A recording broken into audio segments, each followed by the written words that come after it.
जी हां, धर्मनगरी कुरुक्षेत्र जो CM city के नाम से जानी जाती है, विकास की दृष्टि से निसंदेह बहुत आगे है।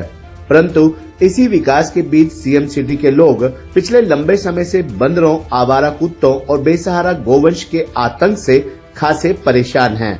हैरत की बात यह है कि नगर परिषद, जिला प्रशासन के अधिकारी लोगों की समस्या को जानकर भी आखिर क्यों मौन साधे हुए हैं, ये बात सबकी समझ से परे है। न्यू कॉलोनी में गोवंश के कारण एक महिला की जान गई। सेक्टरों में बंदरों ने कई बच्चों को काटा।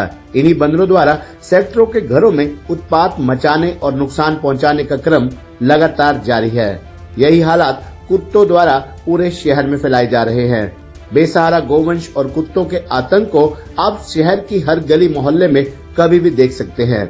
विधायक अशोक अरोड़ा इस समस्या को विधानसभा सत्र में भी गंभीरता से उठा चुके हैं। बावजूद इसके इस समस्या से लोग अब भी जूझ रहे हैं। ताजा मामला इसी सीएम सिटी में योग शिक्षकों पर बंदरों द्वारा बरपाए गए कहर से जुड़ा है। इसके बाद भयभीत शिक्षक और योग साधक आज भारतीय योग संस्थान के बैनर तले सैकड़ों की संख्या में इस समस्या को लेकर उपायुक्त से मिलने और उन्हें अपना ज्ञापन सौंपने पहुंचे, ताकि लोगों को इन बेजुबान जानवरों के आतंक से प्रशासन निजात दिला सके।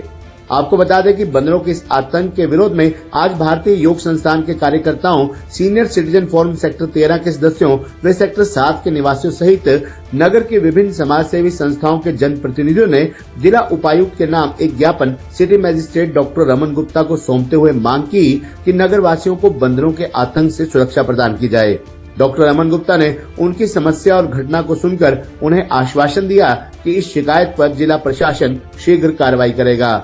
इसके पश्चात सभी पूर्व मंत्री सुभाष सुधा के निवास स्थान पर भी उनसे मिले और इस समस्या का समाधान कराने की प्रार्थना की। उन्होंने भी उन्हें आश्वासन दिया कि वे जिला प्रशासन को इस बारे में शीघ्र कार्रवाई करने के लिए कहेंगे। अंत में सभी लोग इस समस्या को लेकर सेक्टर 3 में मुख्यमंत्री निवास कार्यालय भी पहुंचे और प्रभारी कैलाश सैनी से इस समस्या के निवारण की मांग की। कैलाश सैनी ने इस समस्या पर तुरंत संज्ञान लेते हुए नगर आयुक्त से बात करके उन्हें बताया कि बंदरों को पकड़ने के लिए टेंडर लगा दिए गए हैं और शीघ्र ही इस समस्या का समाधान हो जाएगा। इस अवसर पर ज्ञापन देने वालों में भारतीय योग संस्थान से शिकायतकर्ता सुमन तोमर के अतिरिक्त प्रांतीय प्रधान ओम प्रकाश, प्रांतीय प्रेस प्रवक्ता गुलशन ग्रोवर, जिला प्रधान Maniram Saini, Satyendra Tomar, Subedar Ravindra Kaushik, Om Prakash Bajwa, Kamini, Sudha, Rekha, Ritu, Ramani, Ramesh, Shakuntala Pawar, Anuradha Pareek, Radhika, senior citizen forum से OP Guliani, engineer AP Jain, engineer CP Gupta, Roshanlal Mittal, JP Grover, sector 7 निवासी Jaiprakash Pawar, Anil Gupta, Lajpat Goyal, doctor Rajveer, doctor R K Pareek, Ranjana, Neeru Kakkar, साधना, अंजलि, रत्ना, मुकेश गोयल, प्रदीप कश्यप इत्यादि भी मौजूद रहे। आप खुद ही सुनिए कि बंदरों के आतंक का शिकार हुई योग साधिका और उनके साथ पहुंचे लोगों ने क्या कहा। क्या मामला लेके आए हैं, बाकी मामला ये बताएं। हाँ, कल हम सुबह ना अपनी योगा क्लास में से आ रही थी 6:30 बजे, तो सेक्टर 7 में एग्रीकल्चर ऑफिस के बाहर एकदम से बंदरों ने हमें घेर लिया और कम से कम 7 जगह मुझे यहाँ काट रखा, पैर पे पूरा, मेरी कमर पे भी एकदम से पकड़ लिया। और जबकि हम 5 थे, अगर अकेली होती तो नीचे भी गिरा देते। तो इतना बुरा हाल है किया, और उससे पहले भी किया था, लेकिन कल तो अपनी आंखों से देखा कल क्या दुर्दशा थी। तो उससे ये लगा कि हमारा तो जीना ही मुश्किल है अपने सेक्टर में, और हम अपनी योगा क्लास भी, इसका मतलब तो हमें छोड़नी पड़ेगी। और हम तो समाज के लिए, जैसे अपनी भारतीय योग संस्थान से है तो इतना काम करते हैं, वो भी हमें बंद करना पड़ेगा। कहाँ निकले घर से बाहर। वैसे तो रोज मतलब थे बंदर, लेकिन कल पहले 2 बैठे हुए थे और एकदम 100 बंदर कम से कम भी थे वहाँ। और हम 4-5 लेडीज थी, 5 थे हम। तो जैसे ही वो इस डंडा उठाया तो एकदम उसका पैर पकड़ लिया और मेरे तो पूरे सारे कपड़े फाड़ दिए। और मतलब ये है कि हम कैसे रहें अपने सेक्टर में। हम तो अपने बच्चों को बाहर ही नहीं निकाल सकते। हमारे बाहर पार्क है, उसमें ये कंडीशन है। अब वो पहले टिटनेस का इंजेक्शन लगा, फिर ये दूसरे वाला इंजेक्शन लगा, और अब ये 4 इंजेक्शन लगेंगे। तो क्या करें, हम तो मतलब अंदर रहने के लिए मजबूर हो गए। और कहने को शहर है और हम शहर में अपने घर से बाहर ही नहीं निकल सकते। अंदर भी तो और घर के अंदर भी, अब तो अंदर भी आने लगे बंदर। कल हमारे साथ ही इनका गुप्ता जी का घर है, आपके यहाँ भी कल इनके यहाँ अंदर गेट खोल के ड्राइंग रूम का अंदर घुस गए थे, फ्रिज में से सामान निकाला, छोटे छोटे बच्चे भी थे। मैम पहले घूमते थे, लेकिन हर बार जो हमें ये आश्वासन दिया जाता है अपने शहर में कि भाई अगले महीने से नहीं होगा, इस बार नहीं होगा, इतने लाख का टेंडर निकल गया, ये निकल गया, एक भी बंदर आज तक भी ऐसा नहीं हुआ कि कोई बंदर के ऊपर इन्होंने कोई कंट्रोल किया हो। लेकिन अब हम क्या करें, हमें इसका आंसर चाहिए, आज जवाब चाहिए कि अब हम क्या करें। ये मतलब शहर नहीं है तो हमें ऐसा लग रहा है जैसे जू के अंदर चिड़ियाघर में कहीं से ला के बंदरों को ट्रक भर के छोड़ दिया हो, तो उससे हमें निजात चाहिए। हम लोग जी नहीं सकते अपने सेक्टर में, हम तो शहर छोड़ने पे मजबूर हो जाएंगे। कहाँ जाएं यहाँ से? सरकार ने बड़े सरकार तो तब ले जाए ना जब सरकार पे कोई फर्क पड़ रहा हो। जिस दिन उनके बच्चों के काट लेंगे उस दिन तो तुरंत लेके जाएंगे।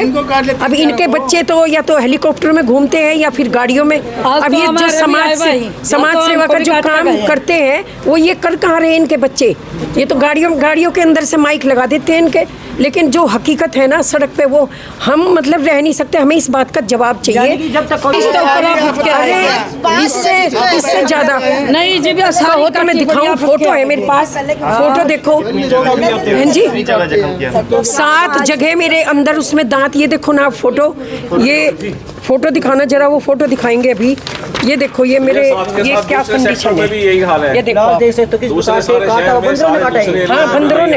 और कपड़े तो बिल्कुल ही फाड़ दिए। और आने जाने वाले लोग थे जो सुबह मॉर्निंग वॉक पे थे, सब डरे हुए थे। हिम्मत एग्रीकल्चर ऑफिस के बाहर, सेक्टर 7 एग्रीकल्चर ऑफिस के बाहर 7-5 दोनों में बहुत ही स्थिति खराब है। सेक्टर में भी यही हाल है। पर ये है 10-12 साल हमें तो कम से कम 10-12 साल हो गए। डॉक्टर ऋषिपाल मथाना, उनके यहाँ क्लास चलती है सुबह, लेकिन हम तो बस आतंक के साई में जी रहे। पहले तो हम बेखौफ थे, ये था कि 8 सेक्टर में एक भी बंदर नहीं है, लेकिन चलो 2 बंदर है, 3 बंदर है। लेकिन जब कल ये वारदात हुई, जैसे बंदर नहीं सच में आतंकी थे, मतलब एकदम से जैसे हमला किया, वो वाली स्थिति थी। वो अटैक किया, हमारे भी कपड़े तो फाड़ डाले, हम भी साथ थे, हमारे भी कपड़े फाड़ डाले उन्होंने। इस प्रकार का मामला पहली बार सामने आया। हमारे साथ हुआ होते रहते हैं शहर में। सरकार को आपने नहीं दिया था, हमने नहीं दिया था और किसी ने भी दिया, एप्लीकेशन तो सबने दी है। डीसी मोदी के पास पहुंचे आप। अभी तो हम डीसी मैडम के पास है। वाइट तो मैडम कह रहे हैं कि आज छुट्टी पे है। आप पहले ऊपर जब तो ये बड़े दुर्भाग्य की बात है कि टोली कुत्तों की चलती है, हमारा कुत्तों की। क्या कहना चाहिए? मैं गुलशन कुमार ग्रोवर, प्रांतीय प्रेस प्रवक्ता, भारतीय योग संस्थान हरियाणा प्रांत इकाई से हूँ।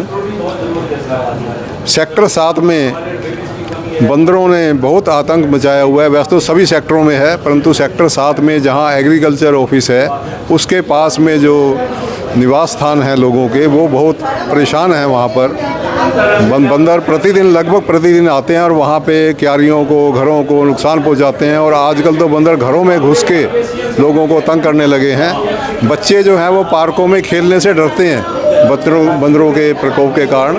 हम वैसे एक तरफ से तो हम खेल को बढ़ावा दे रहे हैं कि हमारे हरियाणा के खिलाड़ी जो हैं वो बहुत अच्छा प्रदर्शन कर रहे हैं। अगर हमारे भावी बच्चे जो हैं वो बाहर ही नहीं निकलेंगे, खेलेंगे ही नहीं, तो हमारा प्रदर्शन आज से भविष्य में कैसा होगा इसकी हम अपने आप कल्पना कर सकते हैं। तो हमारी साधिकाएँ 9 तारीख को सेक्टर 7 से सेक्टर 8 ऋषिपाल मथाना जी की जो मथाना बैठक है, वहाँ पर योग करने के लिए जाने के बाद वापस आ रही थी तो 5 साधिकाएँ थी, उनके ऊपर बंदरों ने हमला कर दिया और एक साधिका को बहुत बुरी तरह काट खाया उन्होंने।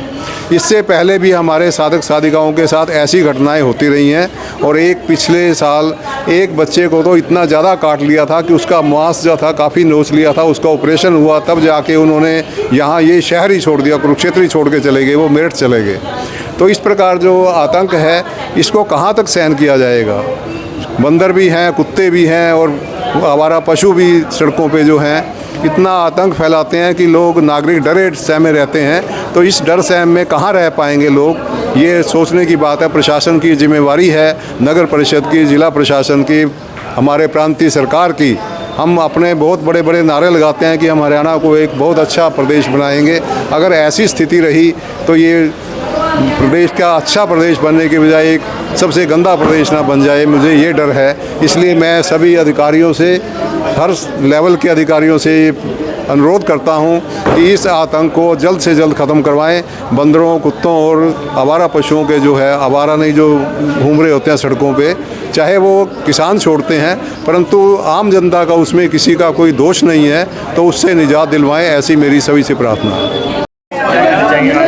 आज ये बंदरों का, कुत्तों का, आवारा का जो प्रकोप है शहर में, उससे पूरा जो ये डरा हुआ है समाज, और लोग जो है घरों से बाहर नहीं निकल पाते हैं, वो डरते हैं निकलते हुए, काम करते हुए भी। हम भारतीय योग संस्थान से हैं, ये हमारे केंद्र प्रमुख हैं और ये जिला प्रधान है। वहाँ से ये निकल रहे थे करके, उसी समय बंदरों का प्रहार हुआ इनके ऊपर, बहुत ज़बरदस्त प्रहार हुआ और 9-10 जगह से काट रखा है और भी डर गए, और वो छोड़ा भी नहीं उन्होंने, पता नहीं कहाँ से आए थे, कैसे आए थे। तो हम आज डीसी साहब को ये ज्ञापन देने आए हैं कि ये जो आवारा कुत्तों का, आवारा बंदरों का, आवारा पशुओं का जो प्रकोप, जो एक भय फैला हुआ है इस शहर में, उससे मुक्ति दिलवाने के लिए, उसके लिए क्या उनकी प्लानिंग है, कैसे वो इसमें स्टेप्स लेंगे, उसके बारे में हम यहाँ पे मिलने आए थे। उसके बाद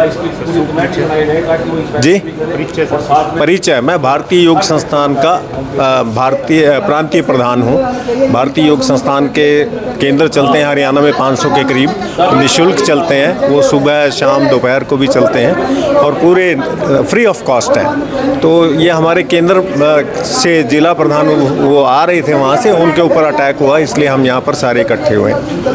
हे डैड, चंगी तरह खेडी चैंप, एनी डाउट? किदा खेडी आज बेको, सुके सुके दाग बेको। नो डाउट इन्ना सुक्के दागा लई है सर्फ एक्सेल मैटिक हुण नवे पैक विच SPP टेक्नोलॉजी दे नाल ए जिद्दी सुक्के दाग कटे semi automatic machine which he. Any doubt? नवा सर्फ एक्सेल मैटिक।